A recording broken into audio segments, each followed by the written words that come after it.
Across the seas that cover more than 70% of the Earth's surface, plastics are increasingly polluting the world's oceans.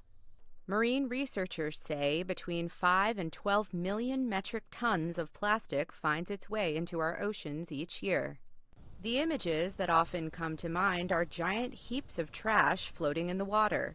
But Mark Dix, who heads one of the U.S. government's top science agencies, says that's not entirely accurate.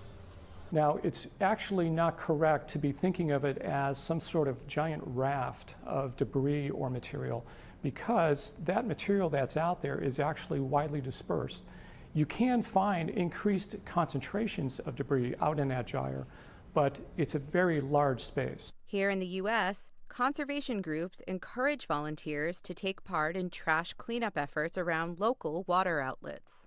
But unlike other environmental issues, cleaning up the world's oceans is a cause that appears to be uniting lawmakers on both sides of the aisle, says Senator Dan Sullivan, co-sponsor of the proposed Save Our Seas Act.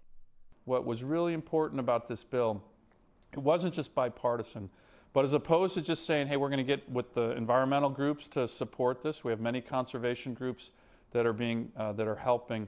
We also went to industry and said, look, this is a big problem. You guys can be part of the solution. Partnering with groups at the international, state, and local levels is crucial, says Julia Robertson with the Ocean Conservancy Group.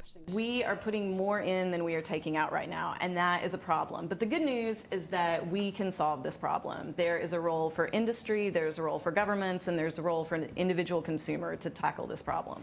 Global prevention and helping developing countries better manage their waste must be a top priority, says plastics industry expert Steve Russell. It's not to say that countries that are putting in just a little bit shouldn't aim to do better, but if we really want to impact the volumes going in so that we start putting in less and take out more, then we have to address those parts of the world that just don't have access yet to waste management. A solution to this global crisis is achievable, say experts, but it begins with an individual commitment to recycle, reuse, and properly dispose of waste. Elizabeth Cherneff, VOA News, Washington.